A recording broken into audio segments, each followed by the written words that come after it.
Ang atong tun-an ani nga video, ang pinakadelikado kayo nga bersikulo sa Biblia nga atong giuluhan ni dili ang tanan magatawag kanako og Ginoo makasulod sa kingharian sa langit. Adunay bersikulo sa Biblia nga napakadelikado kaayo. Kinahanglan nga masabtan kini sa matag usa ka tawo nga insakto ng pundok o reliyon nga imong gibarugan karon. Atong basahon sa Mateo City 21:22 ngadto sa 23. Dili ang tanan magatawag kanako og Ginoo makasulod sa kingharian sa langit, kundi kadto lamang nagtuman sa kabubuton sa akong amahan nga tuwa sa langit. Ngadtong adlaw daghan unya moingon kanako, Ginoo, dili ba nagsangyaw man kami sa mensahe sa Dios, naghingilin og mga yawa ug naghimog daghang mga milagro pinagi sa ngalan? Paningnon ko unya sila, wala ako makaila kaninyo, mga makasasala, pahawa kamo. Di tanan nga nagatawag o nagampo sa Ginoo, siya gigitawag ha. Take note nga siya gigitawag. Iya man siya, dagang magatawag nako, siya gigitawag. Anong nasulat man ni nga bersikulo ha?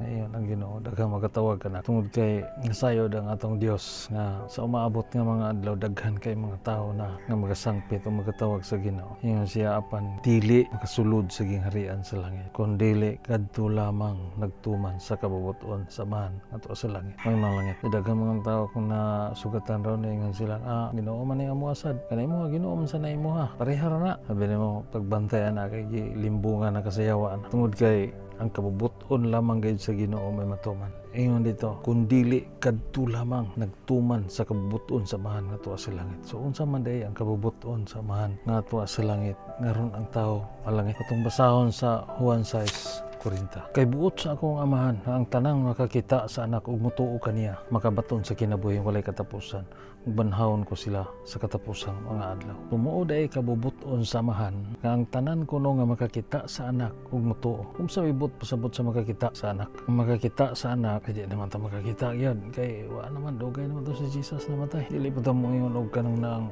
rebulto nga si Jesus mo nang naa. Dili pa ta kay ingon nagmo na ginenaw. Ang bot pasabot sa giingon nga makakita kanang makabasa ka sa pulong sa Ginoo. Ining Biblia unay bot pasabot nga makakita. Makabasa ka ba? Kita ato sa ning pasabton ang unsa may makakita. Juan 6:45 tumasaw. Ang mga propeta nagsulat nga ang tanang tao tudluan sa Dios ang mamati sa mahan o makakaton gikan kaniya. Muari kanako. Nun dire sa Biblia. Ang tanang tao kuno tudluan sa Dios. So inani ang pasabot ang gisulat sa propeta Bible. Kung ang tao nga magabasa ni ining Biblia ni pulong sa Dios, samara nga gitudluan ka sa Dios. Makakaton ka sa imong gibasa. Amo din ikabubuton sa Dios. Iyang anak di ay ayun siya. Ang tanang makakita sa anak which is si Ginoong Jesucristo, makabasa ka si Jesus di ay tanang tao tudluan sa Dios ang mamati sa amahan ug makakaton gikan kaniya.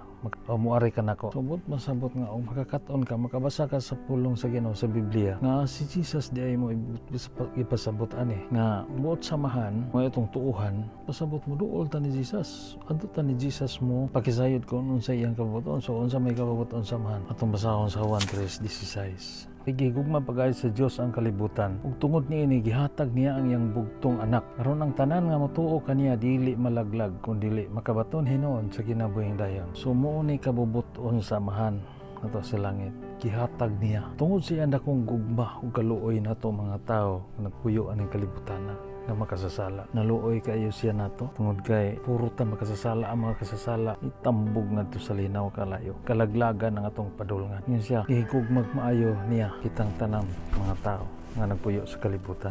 Mo'y hinungdan nga iyang gipadala iyang bugtong pinanggang anak. Og si bisan kinsa kuno ang motuo siyang anak dili malaglag kundi makabaton hinuon sa kinabuhing walay katapusan. Put pasabot imbis nagpadulong ta sa kalaglagan ngadto sa kalayo sa impierno tungod kay makasasala ta, malihay ta, malangit ta. So unsa may atong tuuhan sa iyang anak, importante kayo. Daghan kayo nga tuo ta. So unsa may hugot nimong tuuhan sa iyang anak aron ka makabaton og kinabuhing walay katapusan. Kinahanglan masabtan gyud ang pulong sa Ginoo. So atong basahon sa 1 Corinto 15:1-4. Mga igsoon, pahinumduman ko kamo sa mayong balita nga giwali ko kaninyo. Gidawat ninyo kini ug gibarugan ninyo ang inyong pagtuo. Mao kini ang mayong balita, ang mensahe nga akong giwali kaninyo. Maluwas kamo pinagi sa mayong balita kun magpabilin kamo niini nga malig-on. Gawas kung taphaw lamang ang inyong pagtuo. Gitudlo ko kaninyo ang akong nadawat nga mahinungdanon kaayo. Kini mao nga si Kristo namatay alang sa atong mga sala, sumala sa nisulat sa kasulatan. Subong siya sa ikatulo ka adlaw ug sa ikatulo ka adlaw gibanhaw sumala sa nisulat sa kasulatan. Unsa daya ang tungtuuhan sa iyang bugtong pinanggang anak tungod sa iyang dakong gugma o kaluoy nato iya gihatag iyang bugtong anak namatay sa krus ug nabanhaw siya. Mao nay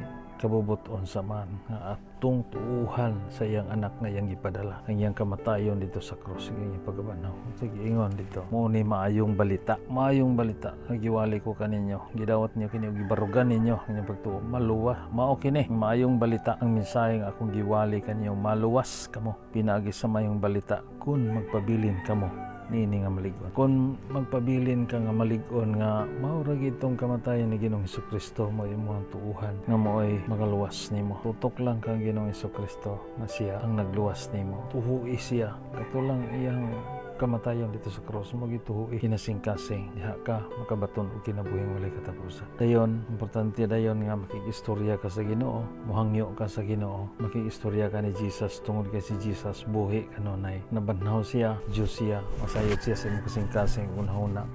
Kung kinasing-kasing ka nga niampo sa Ginoo. Para atong banggiitang kriminal kung bisag unsa niya ka dakong makasasala sa dihang nagpaubos siya sa iyang kaugalingon hinghangyo kang Ginoong Hesus. Ginoo, hinumdumi ako sa diha nga ikaw maabot sa iyong gingharian. Bisag unsa niya kadako ang makasasala. Gilingi siya ni Jesus ginan siya karon dayon adto ka sa paraiso uban kanako. Atong kriminal nga magilansang dito sa cross ilustrasyon to alang nato mga tao nga makasasala. Kituyo to adtong higayon nga si Ginoong Hesukristo gilansang adunay makasasala giapil paglansang nga bisan di og unsa kadako sa atong sala. Dako kay sala tong mga tawana kriminal to banggiitang kriminal og tulisan pero napasaylo siya sa dihang nihangyo siya ni Jesus niya. Karon mo nay gusto po ni Jesus nga ang tao kay kitang tanan puro makasasala kinahanglan mohangyo ta ni Jesus. Kay si Jesus buhi siya nabanhaw siya, Dios siya, masayod siya sa imong kasing-kasing ug una-una magpakiluoy kaniya mga pasaylo. Ginoo mituuhan kanako Ginoo nga ikaw namatay sa krus ang pagbayad sa akong mga sala. Pasaylo ako Ginoo sa akong mga sala nga nabuhat Ginoo. Ginoo dawaton ko ikaw sa akong kinabuhi.